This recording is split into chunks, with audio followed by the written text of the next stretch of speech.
Okay. Right, hello everyone, and thank you for joining our webinar, which is called A Philosopher's Approach to Equality today.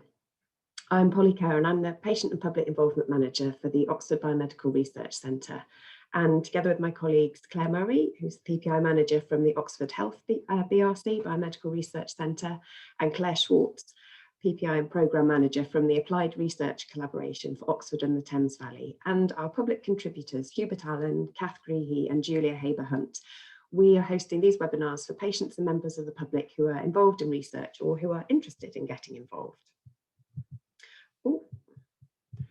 In a minute, I'll introduce our speaker, but just to confirm, as I said already, we are recording today's session so that we can make it available on our websites afterwards. So please keep your cameras off and your microphones on mute. There'll be about 15 to 20 minutes for questions after the talk. So please submit these using the chat function. These are just going to come through to the organisers initially, so they won't immediately be visible to everyone, but they'll then be published. And we'll then put them to Sapfo to answer. And just a reminder that these webinars are aimed at increasing patients and the public's knowledge and understanding of research, so we'll prioritise the questions to reflect that. Finally, from me, we'd really love to get your thoughts on this webinar, so we'll be sending you a very short questionnaire via Eventbrite afterwards. Please keep an eye out for that, and we'd really be grateful if you could fill it in, because we use all the feedback for planning our future webinars. And now I'm really pleased to hand over to our speaker for today, Sapfo Lignou, a researcher with the Neuroscience, Ethics and Society team at the University of Oxford's Department of Psychiatry. Hi everyone, I'm a researcher in the Department of Psychiatry and a member of the Neurosec team.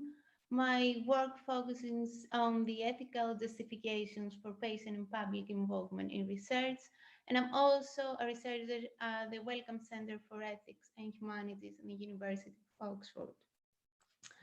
So basically, when I want to present part of my work today, we already know there is a lot of important work taking place recently on how to improve the inclusion of underrepresented and often neglected from research groups in patient and public involvement. The aim of my own research is not to provide to researchers practical guidance on how they can improve their PPI approaches, but mainly to identify ethical challenges in involving underrepresented and marginalized groups in patient and public involvement. And taking this into account, my presentation today has three main objectives. The first one is to present ethical challenges in involving underrepresented and marginalized groups in patient and public involvement that highlight aspects of the debate over patient and public involvement that remain unanswered. Then I will explain why these ethical challenges are important and what are the practical implications for the work of health researchers. And then finally, I will suggest an ethical framework, a moral approach of how these ethical challenges can be addressed and how difficulties in how we understand equality of opportunity, patient and public involvement can be understood and implemented in practice in more consistent way. Before I start presenting these ethical challenges, I thought it would be useful to give a few definitions. First of all, by patient and public involvement, I refer to actively working in partnership with patients and members of the public to plan, manage, design, and carry out research. Also, I refer to seldom health groups, underrepresented groups in research, or marginalized communities, in order to refer to people who find it more difficult to be involved in research. My aim is not to provide a comprehensive list of who find it difficult to have their voices heard in research, as this will vary across different contexts and research, and also it will depend on people's views of how they find it difficult to have access in patient public involvement. Now, as we know, patient public involvement is becoming an established practice in health and social care research. But the problem is that patient and public involvement is often perceived as being exclusive and not representing the diversity of population as a whole. As it's stated, in going the extra mile, opportunities to involvement are not always accessible to wider population. And also, as we can see in one of the NIHR's website, those getting involved are those people who are usually easiest to involve. People who are used to being involved with an existing connection with their organization, who are able to volunteer the time and energy, and who understand how organizations such as research institutes work. It's also stated in the involved that those excluded from research are usually those who are also excluded from social life. People with complex and multiple impairments, older people, or those holding undesirable views, those from marginalized communities such as refugees. To address this problem, and as part of a broader initiative to foster an inclusive research environment, research organizations and funders such as NIHR have clearly stated their commitment to provide equal opportunities to everyone to be involved in research. Involving people from diverse backgrounds requires real commitment to equal opportunities and implementation of effective practical measures. It's also stated that further work is needed on equalities in involvement and how existing structures aim at facilitating equal opportunities might continue the exclusion of groups who are already alienated by organization structures and procedures. Also involve advises researchers to pursue the active involvement of service users and carers, including where appropriate those from hard to reach groups such as homeless. Now, a commitment to strive for equality and address any barriers to involvement seems a non-disputable moral good. However, this commitment to be translated in practice poses challenges. And this is because it's often not clear when equal and equal access or absence of patient and public involvement is morally problematic. We can broadly identify two different approaches that give us different understandings on when and why unequal access to patient public involvement can be addressed. One of them is the outcomes-based approach, which basically focuses on the outcomes of research. According to this approach, involvement helps to ensure that the entire research process is focused on what is important to people and is therefore more likely to produce results that can be used to improve health and social care services. According to this approach, unequal access is unjust when there is a risk the research will not benefit from the insights and experiences of those affected and will not be responsive to their needs. We can understand and relate to studies that have specific to particular marginalized groups or general studies as COVID research where the insights of those not usually included in research will be important for the relevance of research, or other stages of research, such as stages where marginalized and those not usually involved in research will help with the recruitment of underrepresented research participants. On the other hand, there is a different account that gives us different justifications when unequal access to patient public involvement can be considered unjust. According to rights based on emancipatory approach, involvement is valuable because it can empower people and provide a route to influence change and improvement in issues that concern them the most.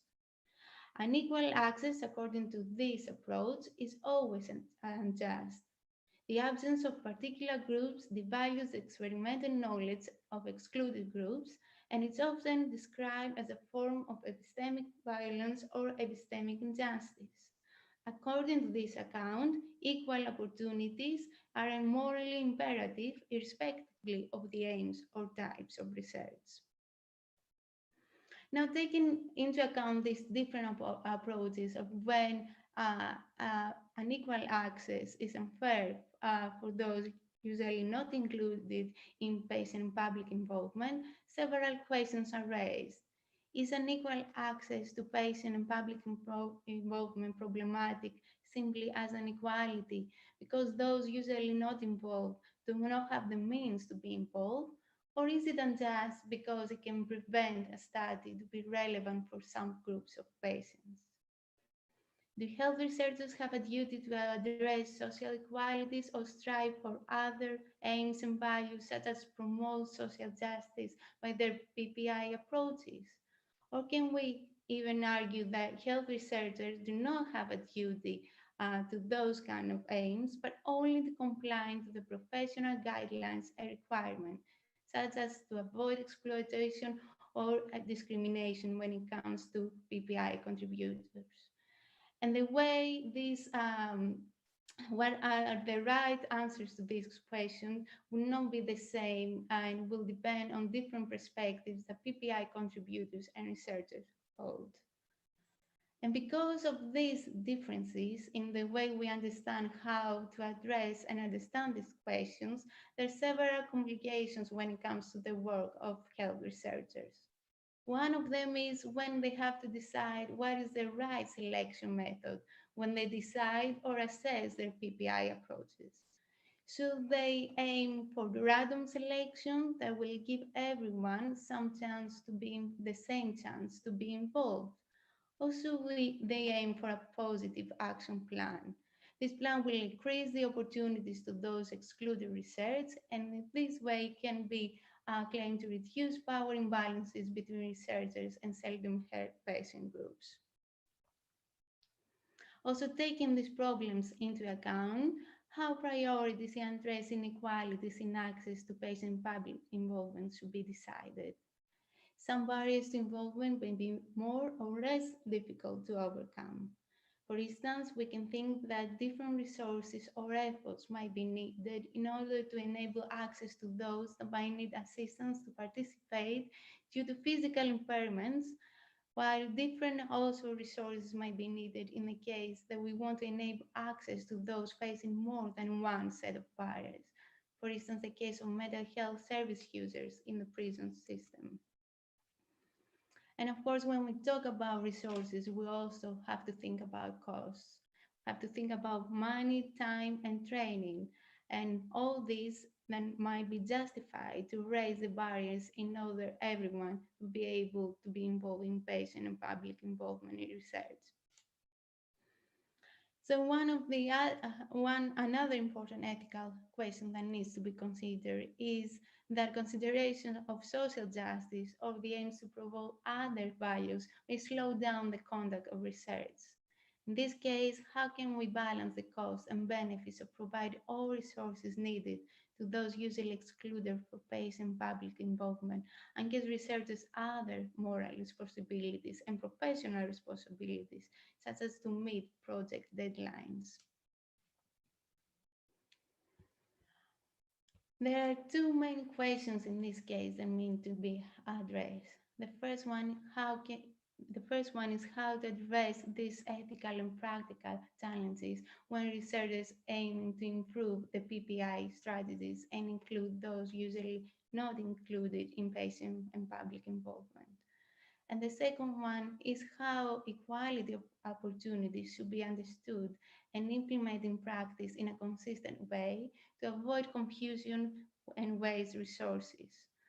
In order to address these challenges and see how they can better be understood, I suggest a framework on duties of health researchers that allows a broader perspective of this issue. I will mainly focus on this question: what do health researchers owe to those usually excluded for patient and public involvement? And to answer this question, I will identify different kinds of moral duties as key considerations health researchers across different types of studies. In moral philosophy, we can broadly make a main distinction when it comes to duties. We have perfect duties and imperfect moral duties. Perfect duties are those that usually have perfect duties are those who have corresponding rights and therefore can be claimed by others. They're not negotiable and therefore they're not a matter of personal preference. An example of perfect duty is our duty not to harm other people. Imperfect duties, on the other hand, are those that don't have corresponding rights. And one example of these duties is our duty to help others. We are not required to do everything that we can in order to help others, and we are free to choose how often we can fulfill this duty. Now, taking these broader categories into account, we can say that health researchers, when they comes to the involvement of those usually excluded from patient public involvement, have perfect and imperfect moral duties. A form of perfect moral duties that is not up to researchers to decide whether they should be fulfilled or not is their duty not to exclude anyone in their PPI strategies based on the morally arbitrary characteristics such as gender, ethnicity, social status, religion, political beliefs, and others. This means that all researchers, with no exceptions, should ensure that their PPI selection processes are impartial and do not systematically favor some groups over others. Therefore, members of marginalized, neglected communities have a corresponding right not to be excluded from PPI due to discrimination. There is another type of perfect moral duties that researchers have to those not usually included in PPI approaches. This other form of perfect duties, the researchers also have a moral obligation not to neglect and always fulfill, are called special perfect moral duties, and were based on the special relationships that some researchers have with specified groups and communities of people who are usually not included in research. Researchers have a duty to involve PPI contributors from the communities that have been researched in order to produce a more appropriate research design and more relevant research outcomes. These duties are compatible with care researchers' professional obligations, and this is one of the main reasons that these are non-negotiable, and one of them can be understood as their obligation to deliver a relevant and relevant research according to the needs of these populations and communities, and also results that will be applicable. And also, in order to fulfill these duties, there are certain actions that researchers need to take. They should have a moral obligation to adjust their PPI approaches, give priority to these groups for which research is designed, and to consume all the necessary resources in order the voice of who there need to be heard to be included. But researchers do not only have moral duties to involve those usually excluded from public and patient involvement for reasons that are specific to their own research aims.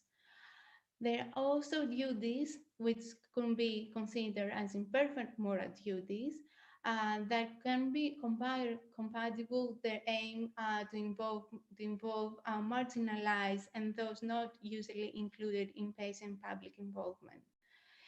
Some cases, patient public involvement can be compatible with the aim to alleviate social disparities, empower neglected from research communities, address relations of alienation between neglected from research communities and researchers. And these can be considered as the duties that researchers have towards the society in order to fulfill their moral duty to engage in activities that will benefit society. And researchers have these obligations to society because they have been benefited directly or indirectly from government support of their education and research. Now we can see that these duties, the imperfect moral duties that researchers have to those usually not involved in research, have a great moral importance. They can have a significant impact if they're widely practiced and benefit these communities and society in general. When compared to perfect moral duties, they have a lower priority. This means that overcoming every possible barrier in order to include people usually excluded for patient public involvement is not an absolute requirement, but may be overridden by other professional responsibilities of researchers. For instance, in order to complete their research projects. They can also be overridden because of researchers' other responsibilities, such as the duties they have to PPI contributors to ensure that their needs are met by building their skills, offering the practical help that they need in order their involvement to be meaningful. And this is the most important part that I want to highlight in this presentation, that accessibility is not only about providing people with equal opportunities to be involved in research, but also to participate fully in whatever is being offered. We know that people who are usually excluded from PPI approaches face different barriers.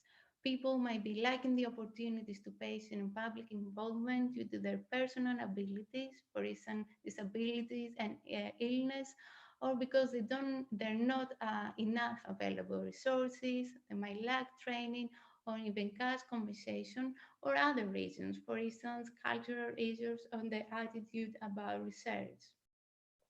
In several cases, researchers are able to raise these barriers, but there also might be cases that researchers will not have the capacity and they might be considered impaired in some way.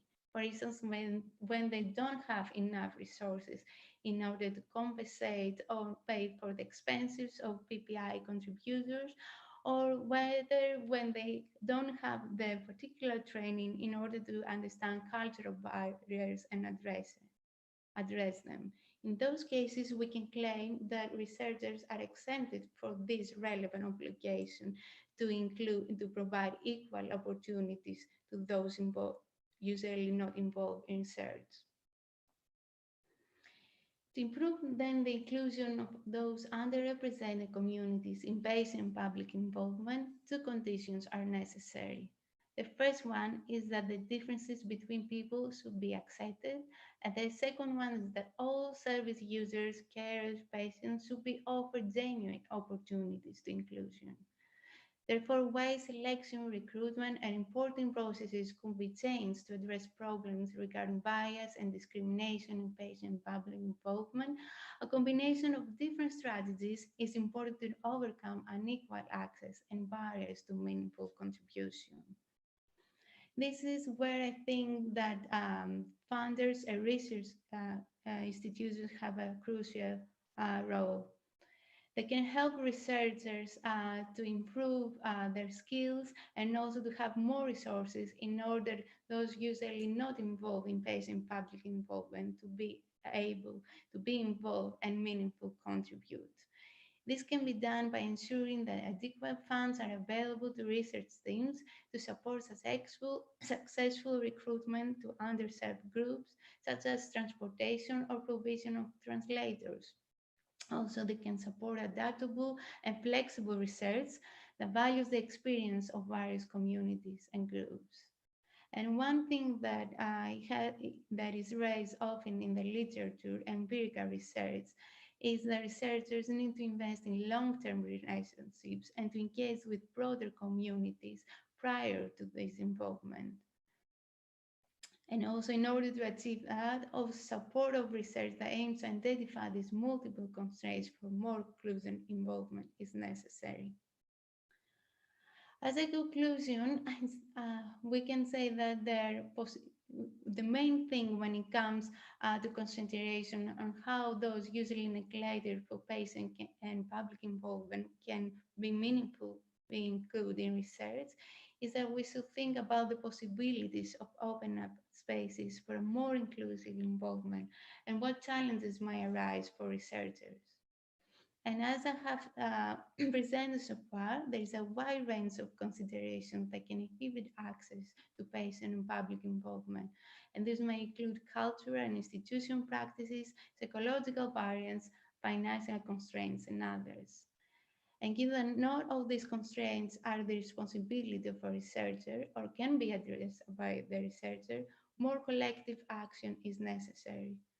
Research institutions and founders should take more initiatives to foster a more transparent and accountable and inclusive research environment. Thank you.